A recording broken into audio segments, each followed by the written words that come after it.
Hello there, it's Carly with the Expat Focus podcast. There's not a huge amount of moving about the world going on at the moment, but that doesn't mean you can't research and plan. And if you've got a move to Malaysia on your mind, I have the perfect guest to give you some insider knowledge. Writer Kirsten Raccuia and her husband Mark moved from the USA to Penang 7 years ago. In this episode, she's going to talk through their experiences with visas, working options, renting, and why you don't need to necessarily freak out if you inspect a place with no kitchen. We also cover whether you need to learn one of the 3 main Malaysian languages and what she'd do differently if they made their move again. Kirsten, tell me your expat story and how you ended up living in Malaysia. Well, Mark and I decided when we first met, we started talking about living abroad in 2001. And we knew it would happen for us one day, but we just wanted to try something different. We knew in our future that America, as much as we loved America, we just thought there's more out there, and we loved traveling. We wanted to be able to do it more. We fell in love with Costa Rica, and we thought for a decade that we were going to move to Costa Rica. And every chance we got, we traveled there and drove across the country and tried to find our perfect expat home. But we never really found that there. And we started reading a magazine called International Living. And it's all about moving abroad and retiring abroad, living overseas, that kind of stuff, what life is like elsewhere. And it just it gave us food for thought. And so for a decade, literally, we read that magazine, pored over it and over it and over it. And finally, we ended up going to a conference. We decided in 2012, this is the year we're going to move to Costa Rica. We're going to just go there. We're going to rent a car. We're going to find a place. When we get there, we'll figure it out. And in 2012, we went to a conference that is about living abroad and just all the things you don't think about, like mail and money and banking and all those things. And you think about it, but you don't know how you're going to solve the problems, right? So we went to this conference that would teach us a lot about that. And we met somebody who talked about Malaysia. And I didn't think Malaysia was a place for us because it was quite far, the other side of the planet. But we went with open ears and wanted to listen to everything. And we heard about Malaysia, and we thought it sounded amazing. And we loved Southeast Asia because we'd been for travels and visiting a friend. We thought, okay, we'll go for a vacation and we'll check it out for a couple of weeks. So we did, and that was in December of 2012. And by the second week here, I was like, okay, great. Now we found our expat home across the globe, and here we are. I'm gonna have to go tell my family that we're gonna move to, Malaysia. It's hard enough to tell them you're gonna move a 6-hour plane ride away, but now To Costa Rica. Yeah, there's a huge difference. So it was quite hard, but we just fell in love with Penang, and we just thought this is definitely our home. And what is it about Penang, especially in Malaysia, for those like myself who have never been there, that don't really understand the geography of the country?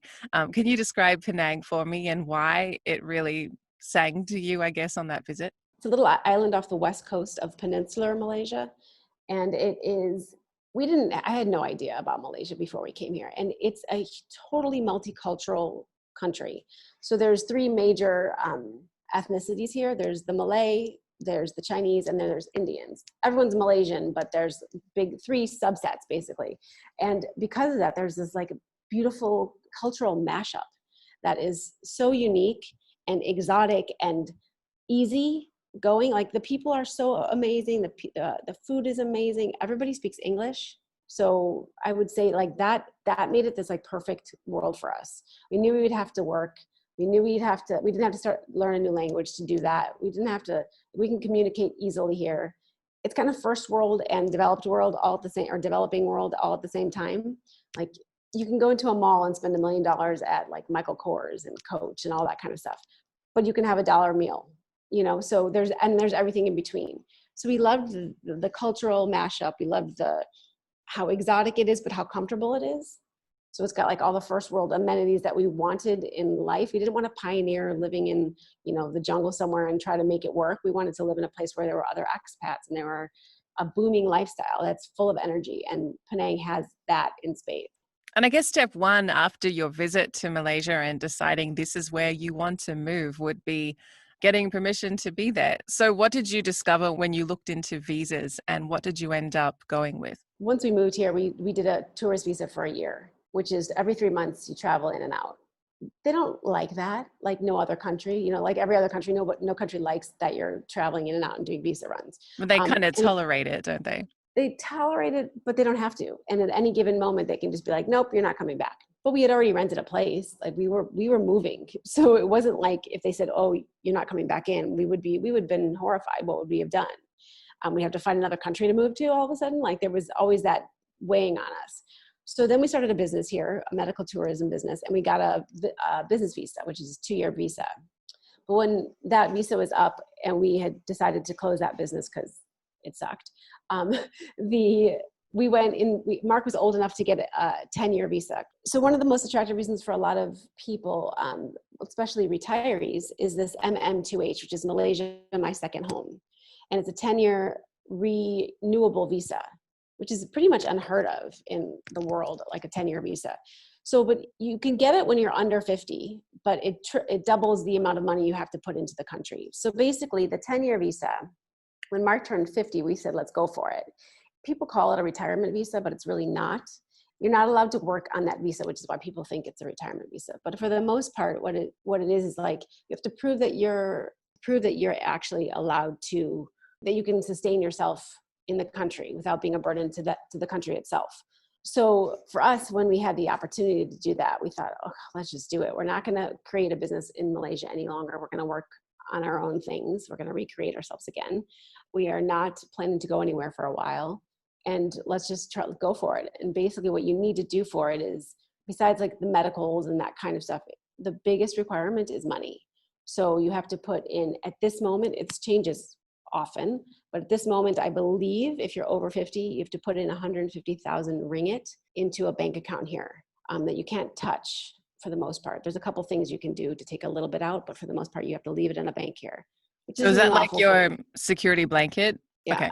So you're not a burden on the local system, or? Exactly.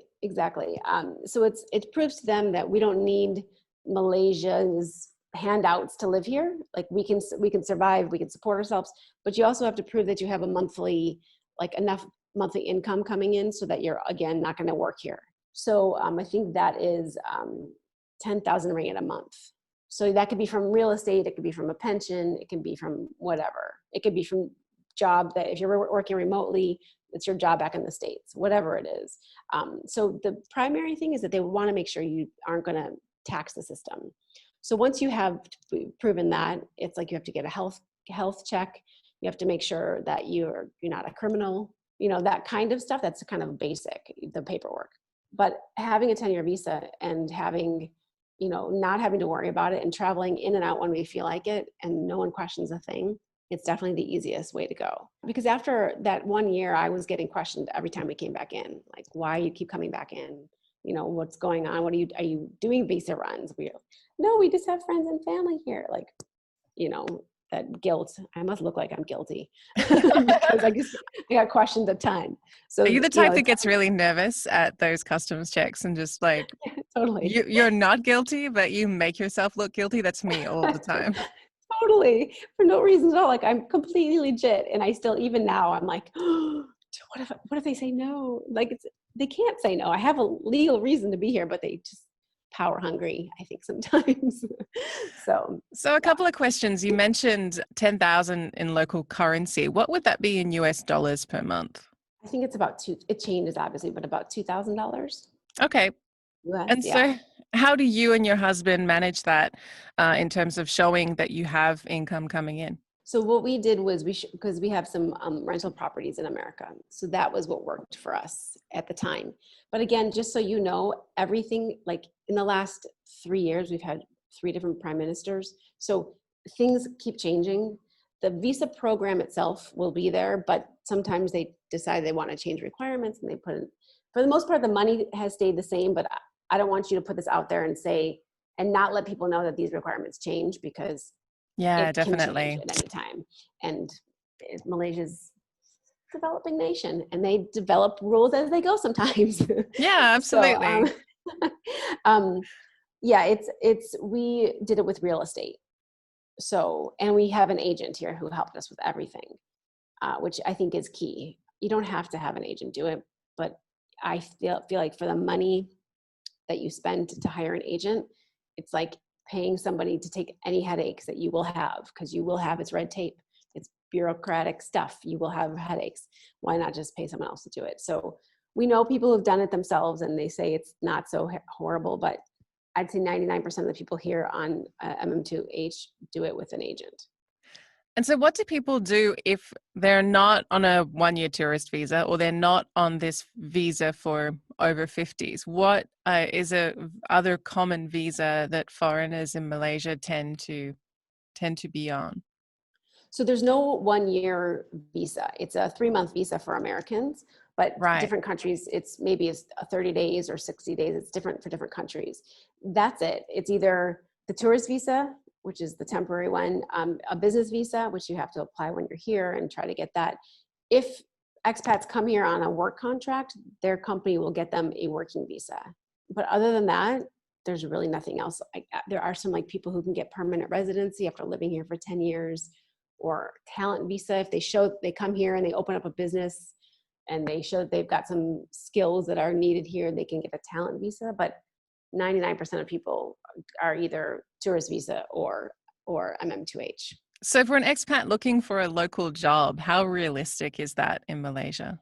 I would say you don't come to Malaysia looking for a job. You come to Malaysia with a job with a company that's here. There's a ton of manufacturing here. So there's like Bose is here, Boston Scientific, tons of like manufacturing here. And so people come here with that job already lined up. Don't come to Malaysia and think you're going to find a job here, because it's just really hard. I mean, maybe if you want to work in a hostel in exchange for payment for a few months for your travel time, that kind of thing. If you're backpacking through, that's one thing. But in general, it's not easy just to come here and find a job, and you're not allowed legally to work here. So if you do find a job, you're doing it under the table at a restaurant or a bar or whatever, and they do have people who come around and check those kinds of things, and you can get arrested and deported. So it's not worth it. I would either line that up before you come, or You're a foreigner in Malaysia. You're not entitled to work. How does that affect things like opening a local bank account? Is that a difficult thing to do as an expat in the country, or is it relatively straightforward? the weird thing about opening a bank account here is that you have to have a letter of recommendation from either a Malay or someone on MM2H who has a bank account here. So once you get this like letter of introduction that like we are upstanding citizens and people like us and we are not criminals, then you can set an appointment with a bank. And for the most part, you can just they'll just tell you what the requirements of, opening a bank account, putting your money in, that kind of thing. So it's pretty straightforward after that. But again, that changes. We haven't opened up a bank account in 7 years. So that might have changed and might change every other day, here. So again, that these are not the hard, steadfast rules, but it's not like impossible. I wouldn't do it if you're not planning to stay here for a couple of years, there's no point in opening up a bank account here. But once you decide you're going to go through MM2H and all that stuff, you will need one, and it's not impossible. You just need your letter of recommendation, and you're going to have to put your money into a local bank account here. You have to put your MM2H money and let it sit here. You can't take it out. So they have to let you open up a bank account. On a tourist visa, it's a different story. You're not supposed to, probably, but do people do it? Probably. Because there's people who live here on a tourist visa for 20 years. A fee-free bank's very common in Malaysia. I know here in France, my biggest shock was that every bank charges a monthly fee and a fee for the privilege of having a card and a fee for absolutely everything you do. It wasn't like Australia and the UK where there is so much competition that you can basically open a bank account for nothing. There are ATM charges here in Malaysia. Pretty much every bank does charge that, but our bank in America refunds those fees to us. So we don't get the ATM charges here, but I don't think there's an ATM here or a bank here that won't charge for Having an using the account. ATM. Yeah. I don't know if we actually get charged for having an account here,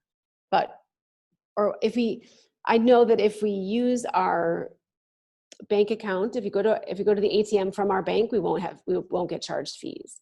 But if we go to a different one in any country, you'll get charged for the ATM fees from anywhere. And so what bank do you bank with in Malaysia? We have Hong Leong. It's a local bank. But there's HSBC here. I think that's a common one across the world. And did you have any criteria when you were looking for your Malaysian bank, or did you just find one that would accept you guys and okay, that's fine? That we had friends who had banked there because we had to get a letter of introduction. So we had friends, and we have a couple. We had throughout the years we have had a couple different bank accounts because of the business visa. We had one different one, which was HSBC or CIMB. But yeah, it's not. They're all kind of the same. So you're landlords yourselves, and I did read on your blog an interesting post about renting in Penang, and I'm really curious about the process of finding a place to live, because on paper, I'm not sure if an expat who's not working in the country, whose visa might be long-term or might not, would be a really attractive candidate for a Malaysian landlord. So can you talk me through the process of finding a place to live? So our first year when we were doing just the tourist visa, we were very upfront with our landlady and said, hey, we're on a tourist visa, but like I said, people have lived in Penang for 20 years or in Malaysia for 20 years and never had a problem being on a tourist visa. So a lot of local landlords are happy to have a expat living there because they know that we will take care of the property and that it's not going to be 20 people in the family that are going to come and move in with us and we're going to destroy the place. And unfortunately that does happen here sometimes. In general, they are very happy to have Western expats living in their place. If it's for a month, it's for 6 months, whatever it is, they just know that we will take care of their place. And usually we are there for the long term. So when we signed our first lease, we signed for 6 months because I was just too scared to sign a year lease. But then we signed another 6 months. But if you're on an expat or if you're on a tourist visa, you just have to be honest and tell your landlord, I'm on a tourist visa. And I don't even think they even ask, to be honest. So maybe you don't even have to say anything in general, but there might be a call one day when you're like, I can't come back into the country, so I have to break the lease. And you just don't want to do that. There's a lot of rentals available here. Like there are so many open units here that I think a landlord who's taking care of their unit or wants to have somebody in will do anything to kind of make it work for you. So if it ends up that you're there for 6 months, at least they got 6 months of rent, because there's so much competition and there's so many empty units that they're just happy to have somebody's like monthly paying for however long. I noticed in your blog post, you said that you inspected something like 30 apartments over a 10-day period, which sounds insane. Yeah. Is that just because you're a really picky person, or because of the standard of the apartments you were seeing, or the locations weren't right? Well, a little bit of all of those things. So I wouldn't say that we're so picky, but we didn't realize, like we saw a lot of places that hadn't been lived in and were a dump and totally dirty, but we didn't realize that would all be fixed. And even when our realtor would be like, or the realtor would be like, oh yeah, don't worry, they'll clean it up for you. We were kind of like, really? Like this place has got 3 inches of dust and there's, cockroaches and there's, brown water coming out of the sink. Like, I don't know if I feel like that's something I want to sign a lease on. But because there's a glut of properties, people don't fix them up until they have somebody planning to move in. So some places we saw had no kitchen, and they'd be like, oh yeah, don't worry, we'll put in a kitchen for you. But it's like, really? We had a hard time really wrapping our mind around that. Now we know if we saw a place that had no kitchen, but we love the place, we'd be like, yeah, we'll sign the deal. As soon as you put in the kitchen, you give us pictures, or we go in with you, we build a kitchen together, or whatever it is, but we didn't realize that then. And we had a hard time trusting that, because coming from America, you would never show an apartment without a kitchen. Like you just wouldn't. You would build a kitchen and then let people come see it. And if they didn't like the apartment because of the kitchen, that's too bad.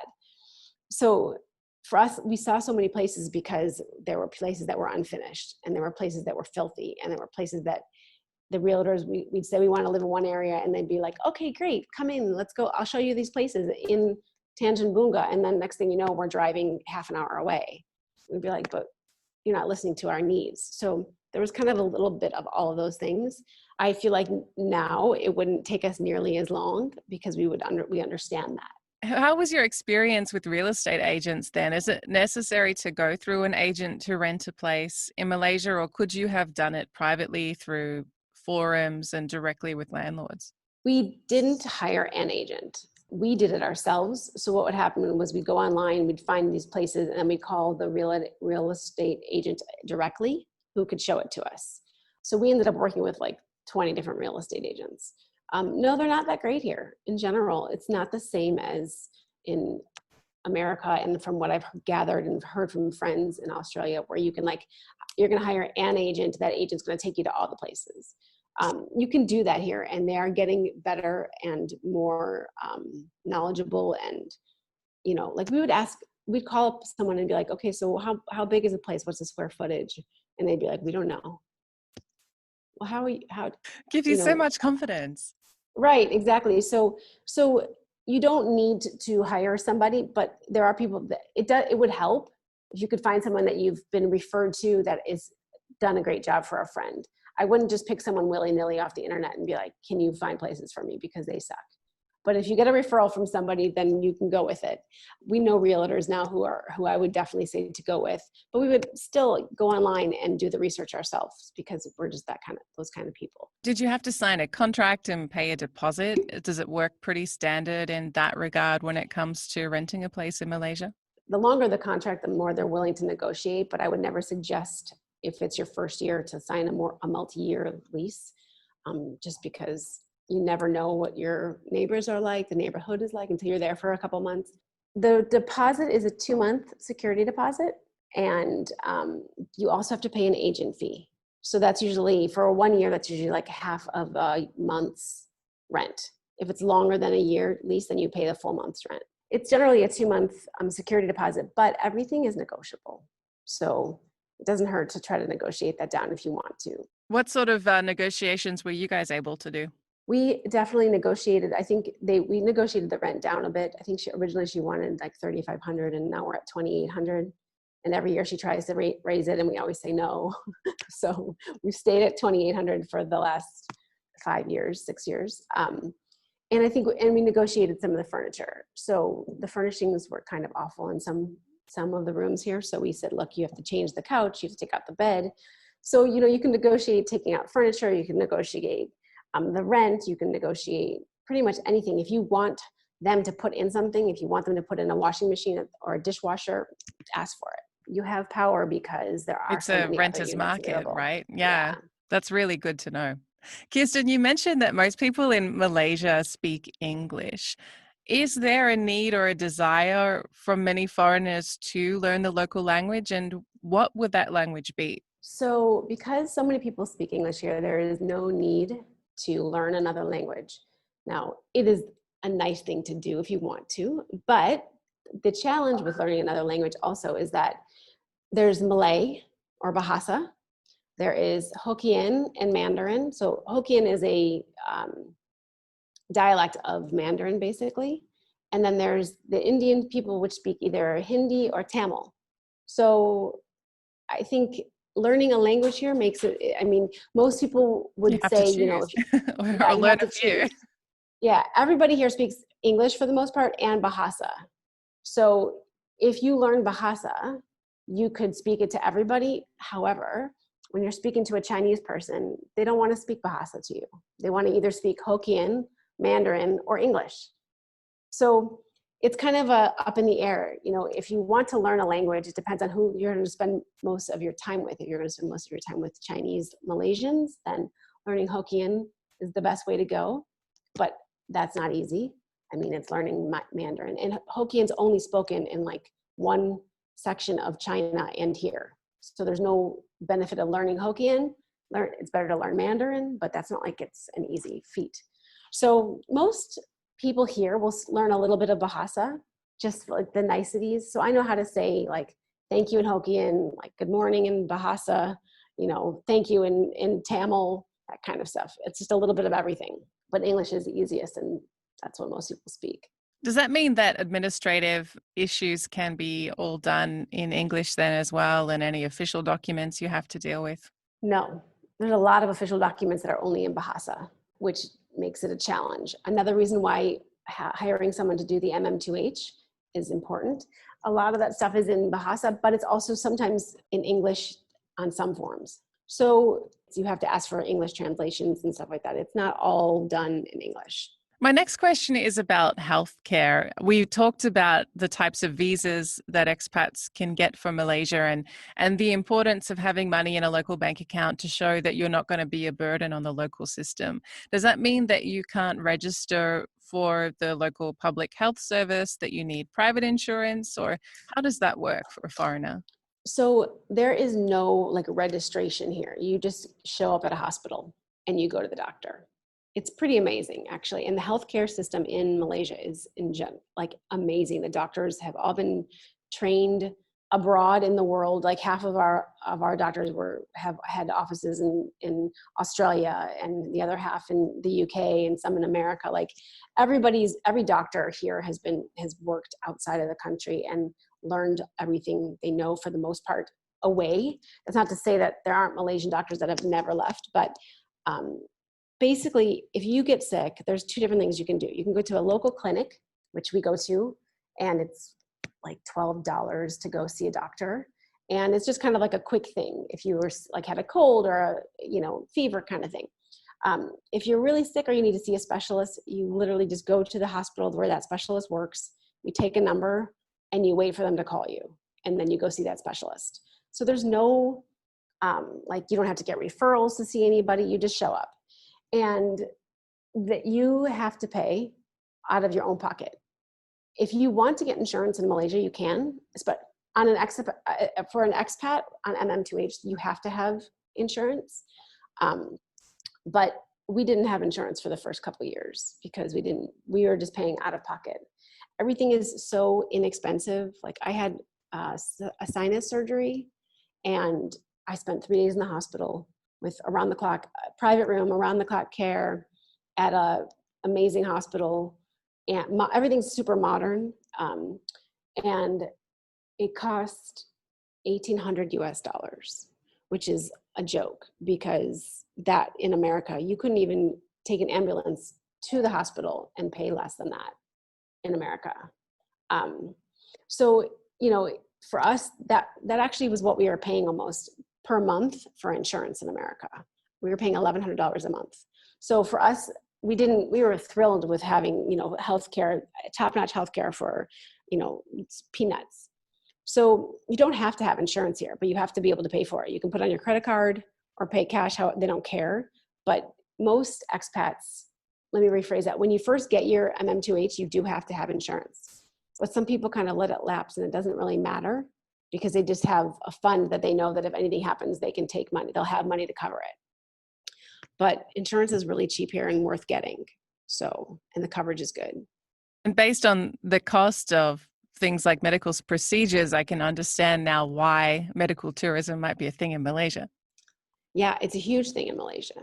It's huge for other Asians to come here. It's not known for it in Australia and America, which is why that was the business that we had that we closed, because we were trying to bring people from the UK and Australia and America to Malaysia for healthcare. And we did, but Thailand just supersedes Malaysia in some respects, not in the doctor healthcare department, but in the hand-holding customer service. Yeah. Thai people are lovely and they're happy to have you and smile around you. And Malaysians are like, what do you need? What do you want? A little more, not as aren't as open. Yeah. Yeah. Not as soft. Let's just say not as like the other day I went and had a little thing lasered off, and I'm used to someone being like, okay, so now, just take a deep breath and it's going to be okay. And the doctor was like, yeah, hold on. This is going to hurt. I'm like, like there's no subtleties in Asia. Not the most amazing bedside manner. Yeah. Or none at all. Yeah. So my final question, Kirsten, was going to be, or is going to be, on the local education system, particularly for foreigners that might be coming to Malaysia with children. Now, I know from what I've read on your blog that you yourself don't have kids. Do you have any insights into local schooling? All the expats that I know are here, that I know who are here with children, they all go to private schools or international schools. I don't even know if they would be able to go to a local school. I have no idea, but they don't. They go to international schools. And there are a handful of international schools here. Some of them are like Christian based and some of them are not, but they're not cheap. And a lot of them have expats and locals, but the education itself is a very good education. I do know that, but that's kind of my limitations on that one. Yeah, definitely. And I guess for expat families, international schools make a lot of sense if they're not necessarily going to be spending the rest of their lives in Malaysia, or they want to make sure their children have a real global outlook, I guess, from their formative years.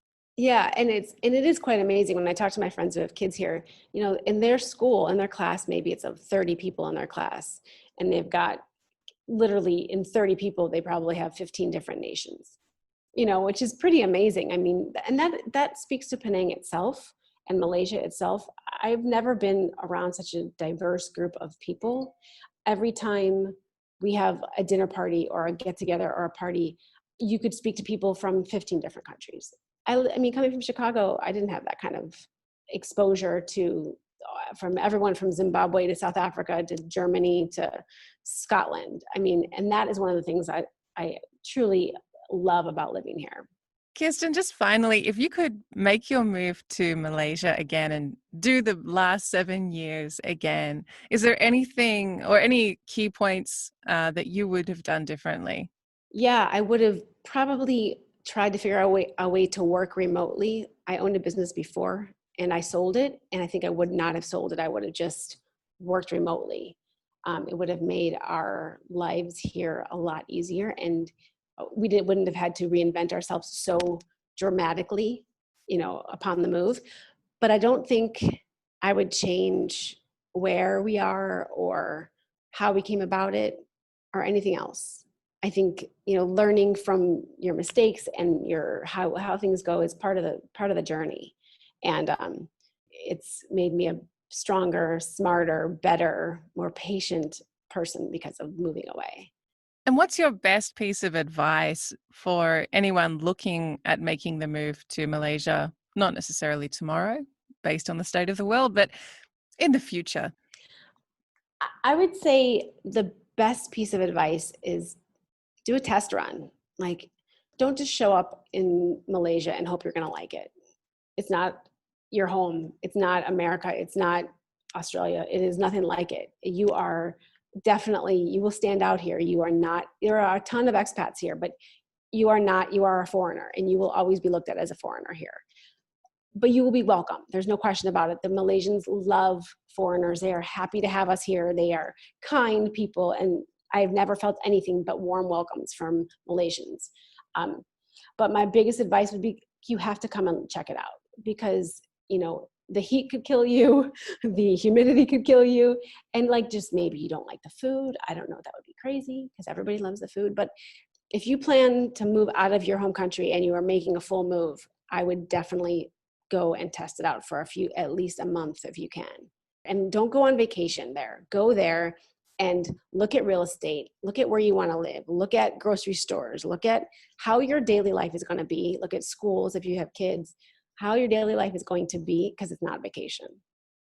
That's it for this episode. If you have any questions about expat life in Malaysia or want to share your own experiences, you can head over to expatfocus.com where you'll find links to our forums and Facebook groups.